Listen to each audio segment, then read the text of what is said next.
정치 현장에 팩트만 줍줍해드립니다. 정치 줍줍입니다. 이재명 대통령이 7박 11일 순방을 마치고 오늘 귀국했습니다. 미국 샌프란시스코와 브라질, 칠레, 아르헨티나를 돌았습니다. 취임 후 가장 긴 순방이었습니다.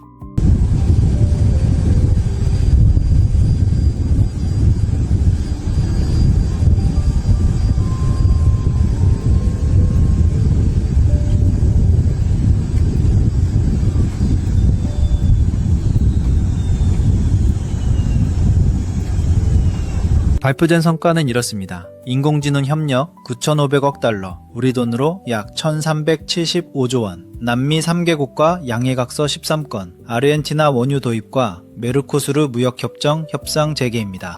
생산과 수소 트럭 도입, SMR 등에 대한 기술 협력을 추진할 계획이라고 밝혔습니다.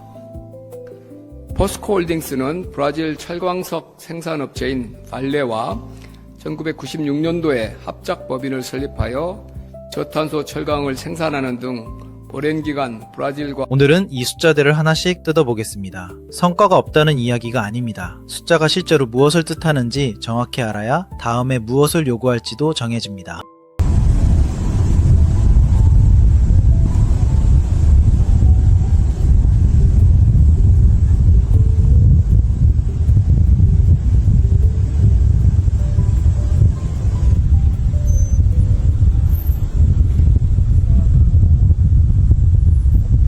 먼저 샌프란시스코입니다. 이 대통령은 글로벌 기업인들 앞에서 샌프란시스코 AI 선언을 발표했습니다. 샌프란시스코와 대한민국은 참으로 닮았다는 말로 시작했습니다.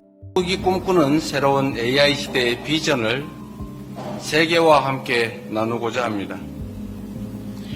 우리가 상상하던 미래를 가장 먼저 만날 수 있는 이곳에서 작은 아이디어는 세상을 바꾸는 혁신이 되었고 그 혁신은 새로운 산업을 넘어 핵심 문장은 이것이었습니다. 대한민국이 신뢰할 수 있는 AI 반도체 생산기지이자 공급망 파트너가 되겠다는 것입니다. 어떤 위기 속에서도 반도체 생산을 지속할 수 있는 국가 차원의 공급망을 만들겠다고 했습니다. 또 AI 인프라를 안정적으로 구축하고 기술 혁신을 이어갈 수 있도록 하겠습니다.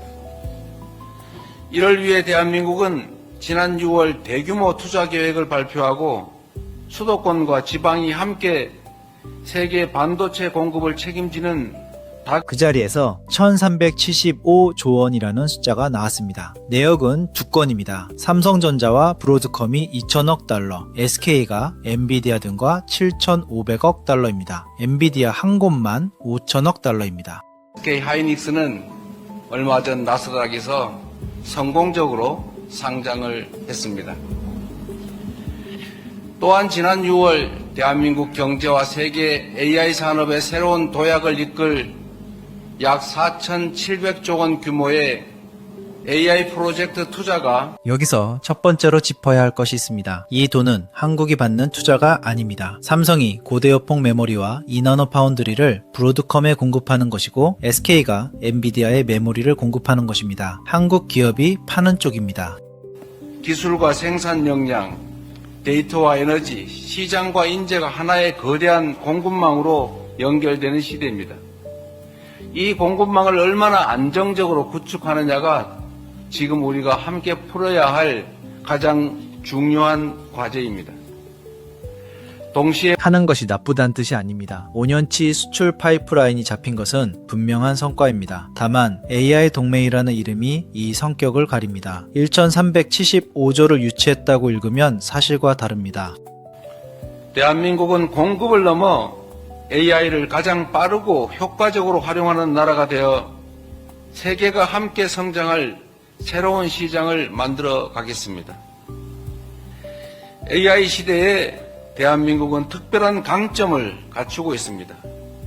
세계적인 두 번째입니다. 이 두 건은 계약서가 아니라 양해각서입니다. 영어권 언론은 이 점을 더 분명히 씁니다. 양해각서 금액은 상한선이지 확정된 수주가 아니라는 것입니다. 5년 동안 실제로 출하되는 물량에 달렸습니다. 파트너가 될 것입니다. 셋째, 대한민국은 세계 AI 시장을 넓혀가는 글로벌 허브가 되겠습니다. AI를 단순히 활용하는 나라에 머무르지 않을 것입니다.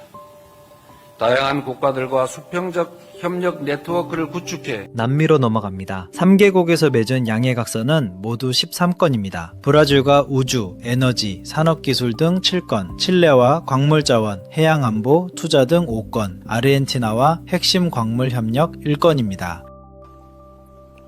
후속 조치로 양국이 각각 상대국의 진출 기업 또는 진출 희망 기업들의 애로를 직접 듣고 해결하는 플랫폼을 조속히 가동하고 그 결과를 양국 대통령에게 보고해달라고 말씀하셨습니다.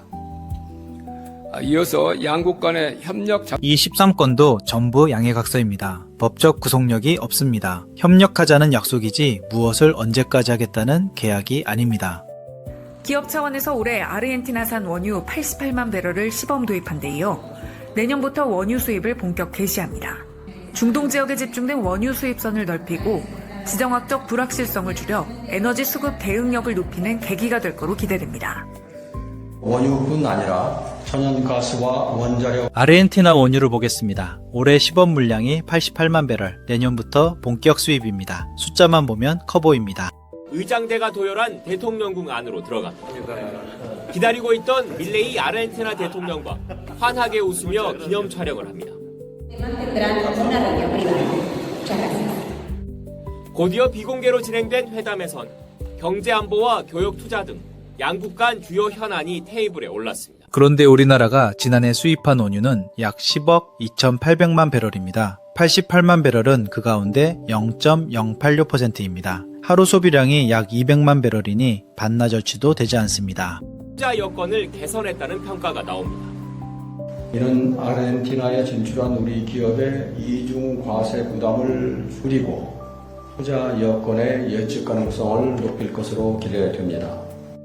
두 나라 정상은 이와 함께 리튬 등 첨단 산업에 필요한 핵심 광물의 공급망 협력 그래도 의미는 있습니다. 우리나라는 원유의 약 70%를 중동에서 가져옵니다. 남미에서 들어오는 첫 배럴이라는 것이 핵심입니다. 정부도 시범 물량이라고 분명히 밝혔습니다. 크기가 아니라 방향의 문제입니다.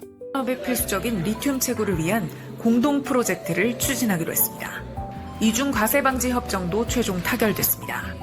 정상 간 만남을 계기로 논의에 탄력이 붙었다는 설명입니다. 효율과 속도를 중시하는 양 정상의 공통의 강점을 통해 국민이 체감하는 성과 메르코스루 무역합정입니다. 5년간 멈춰있던 협상을 연내에 재개하기로 했습니다. 다만 타결이 아니라 실무그룹을 구성하기로 한 단계입니다. 열리면 자동차와 부품, 전자, 기계, 철강 수출길이 생깁니다. 으로 중남미 지역의 AI 생태계 구축에 앞장설 계획임을 밝혔습니다.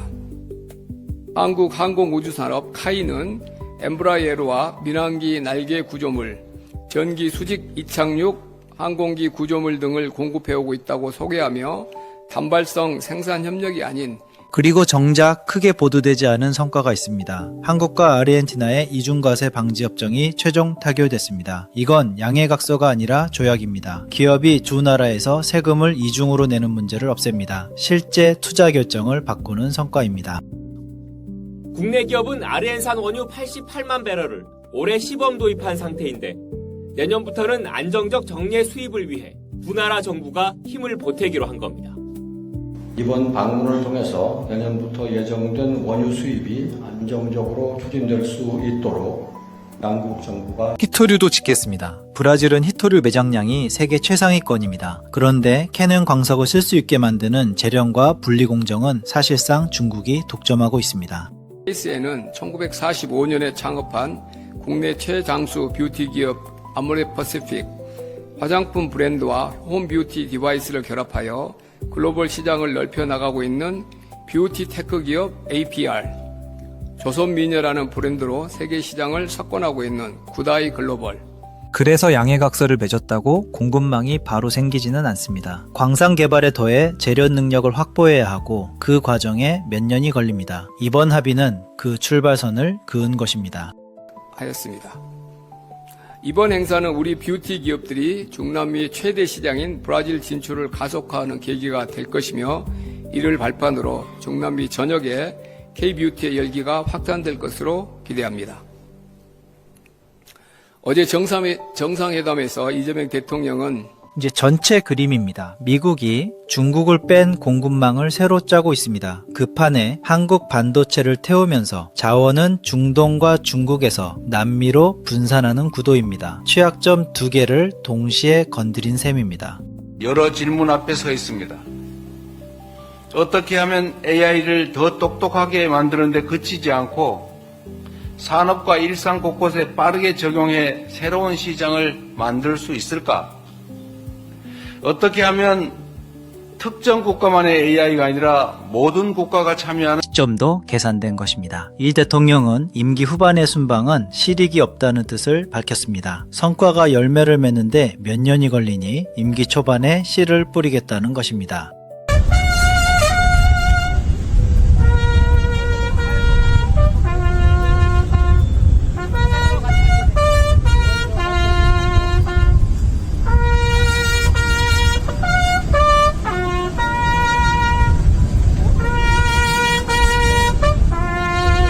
야당은 숟가락 외유라고 비판했습니다. 기업이 일군 성과에 정부가 숟가락을 얹었다는 것입니다. 절반은 맞는 말입니다. 삼성과 SK의 양해각서는 기업이 체결한 것입니다.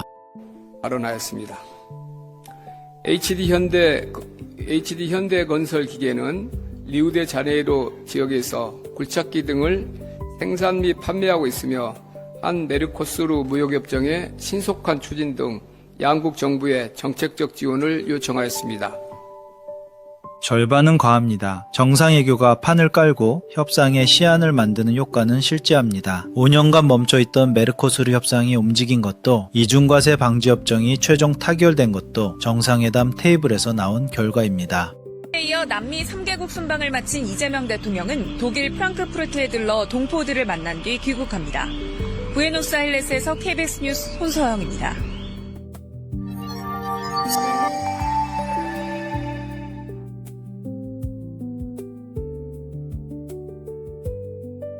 정리하겠습니다. 밀전 375조는 받는 돈이 아니라 파는 물량이고 그것도 양해각서 단계입니다. 남미 13건도 전부 양해각서입니다. 원유 88만 배럴은 지난해 수입량의 0.086%입니다. 대신 이중과세 방지협정은 조약으로 타결됐고 5년간 멈춰있던 메르코스르 협상이 다시 움직입니다. 부풀린 숫자를 걷어내도 남는 것이 있습니다. 그리고 남는 것이 무엇인지 정확히 알아야 후속 조치를 제대로 요구할 수 있습니다. 숫자가 계약으로 바뀌는지 정치줍줍이 계속 확인하겠습니다. 구독과 좋아요 부탁드립니다. 오늘 영상이 마음에 들었다면 구독과 좋아요 부탁합니다.